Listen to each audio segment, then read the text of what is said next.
Christine Cranley, Texas Blockchain Council. Bitcoin mining is uniquely capable of addressing the needs of the grid unlike any other industry because it's able to shut off in an instant and then come back on relatively quickly. And so we've been working very closely with ERCOT, especially during the storm. So during the last winter storm, they gave us a call to help us get everybody off. We curtailed 96% of the load. We put back 1.5 million worth of houses back of power back to the grid. Another thing that Bitcoin mining is really doing for the state is jobs. We're one of the biggest employers in 2 of the counties in Texas and the second biggest in another. And we're also enabling the building out of wind and solar. Texas is very blessed to have almost as much as California in wind and solar, but because it's intermittent, it's only on when the sun's shining and when the wind's blowing. And so what you really need is buyers of last resort there on the solar and wind farms to soak it up. Otherwise, it's not profitable. So the Bitcoin miners are uniquely capable of supporting that industry and allowing build out to shave off the duck curve, right? So we can use the oversupply in the sun for the grid, but then the Bitcoin miners can be providing money and jobs for the area. And then also, I believe Lee will address it, but with the amount of people that are requesting to get on the grid, it's probably 1/10 of that because a lot of them are requesting in triplicate. You know, they're just throwing it at the wall, whatever will stick. So it's a lot less. And so we would love to continue to educate on the value of this industry for the state. Thank you very much. You had some pretty accurate numbers on how much power you turned off and how many homes that were provided. Do you also have some accurate numbers on how much y'all were compensated for that shutdown? Your name and answer the question. Yes, sir. Lee Bratcher, I'm the president of the Texas Blockchain Council testifying on the bill. In answer to your question, most Bitcoin miners in Texas actually don't have a hedged power contract, so they curtail their power usage based on the wholesale price of power. You can see that in the ERCOT chart on the back side of the one page that we passed out. There's a red and blue line. The LFL is the price, or that's the load of Bitcoin mining, and the red line is the price. So the 2/3 of Bitcoin miners are actually just taking the market price at any given time. So they will watch that price like a hawk, and as price goes up and it exceeds their break even, which is about $100 a megawatt hour right now, they will curtail. The other third does have a fixed, they've procured a hedged power contract. So they will be selling that power back to the grid at the market price. So it's a pure market function. When you say they're paying it back at the market price, that's after the market price goes up. So they'll sell it at any time beyond their break-even number, which is so you would expect to see them sell anywhere from $100 to $2 a megawatt hour. If it goes above that, then they'll start to sell power back because they're spending more money in power than they are making in mining Bitcoin at those times. Yeah, but when the price doesn't go up on a nice day where the wind's blowing and the sun's shining, instead of 200, it's more like 20 or 30, I think. Correct. In those days, they would just be mining power. About 10 times. Thanks. Your break even is about 100? Yes, sir. It changes day to day, but at the current Bitcoin price, it's between $100 and $120 a megawatt hour. If the price of Bitcoin falls, that number falls, and if it increases, that number can increase. The highest we've ever seen it is about $400 a megawatt hour. So good morning, Mr. Chairman and members of the committee. I've already stated my name. I'm testifying on the bill. We appreciate the interest in Senate Bill 1751 that it embodies in regards to ensuring that Bitcoin miners are not only good corporate citizens, but good grid citizens. So we'd like to make ourselves available for your questions.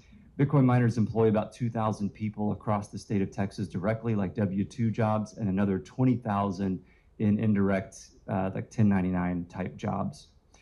We've been working closely with ERCOT and the Large Flexible Load Task Force to ensure that miners are interconnecting responsibly. As Christine mentioned, there is about 30,000 megawatts worth of large flexible load in the load interconnection. However, only about 10% of that is actually going to come to the grid. So Currently, there's about 2,000 megawatts of Bitcoin mining in Texas. We anticipate about 3,000 megawatts by the end of this year. So a pretty normal rate of expansion, not anywhere close to the 30,000 that you'd expect. So as you can see on the back of that page that was just passed out, Bitcoin miners curtailed immediately. They're very price responsive. So 96% of Bitcoin mining shut off a few weeks ago when we had that Arctic blast.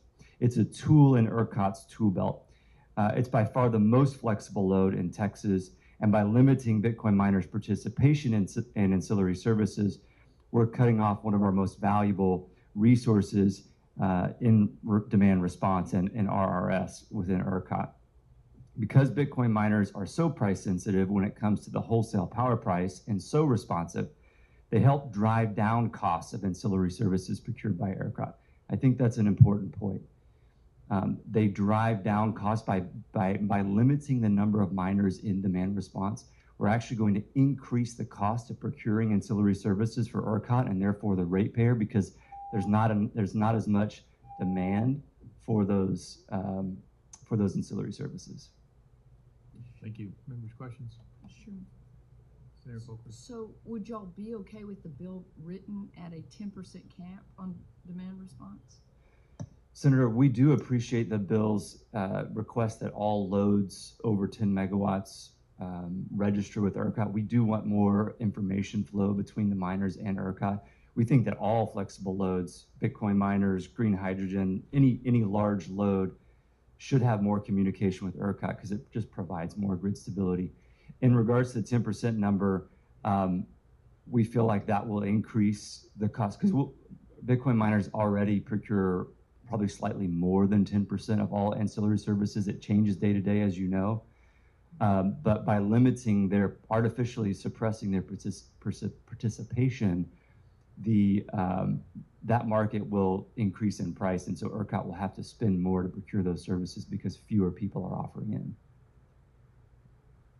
But you gave testimony that y'all are, good citizens and so forth, and as the price goes up, I mean, if the market works, it works. So, why are we paying you? Right. So there are some times when Bitcoin miners will curtail their power, but if they've procured ancillary services, they're not permitted to curtail. So they have to keep that power on and available for ERCOT to dispatch it when they need it. So the curtailment actually comes, say if you have a 100 megawatt Bitcoin mine and maybe a third of it is in ancillary services, 2/3 could just be operating at the spot price. And so when you see a curtailment, it would be that 2/3 that wasn't dedicated to RRS or non-spin or something like that. So what state do you have the largest presence in? We represent Texas. Our industry association just represents Texas, but we are part of a larger, I have contacts in other states as well that run associations and similar to ours. Texas is the largest state for Bitcoin mining. There are others like Georgia, North Carolina, that have perhaps about half the amount of Bitcoin mining that we have in Texas. The 2,000 W-2 jobs, I can probably wrap my head around that, but the 20,000 1099 jobs, give me an example of that. Yes, ma'am. So that was extrapolated from a economic impact study, and those jobs were contract jobs, whether it's construction, plumbing, these construction of these facilities, but also ongoing maintenance, like hiring contract security officers and just general staff to run these facilities, that perhaps they're not full-time employees, they're not data center employees, they're just the ancillary folks that it takes to run a massive operation. And to respond to your earlier question about Texas being an outlier, we're an outlier because we're the energy capital of the world, and that's the main input for this industry is energy. Because we have so much excess energy that goes to waste every day, the Bitcoin miners are trying to soak up the stranded energy, the low-cost energy. So they're not going to go to Dallas, Texas, or Austin, Texas. They're going to be in the rural parts of the state trying to find that low-cost energy where it's stranded and where it otherwise wouldn't have made it to an end user.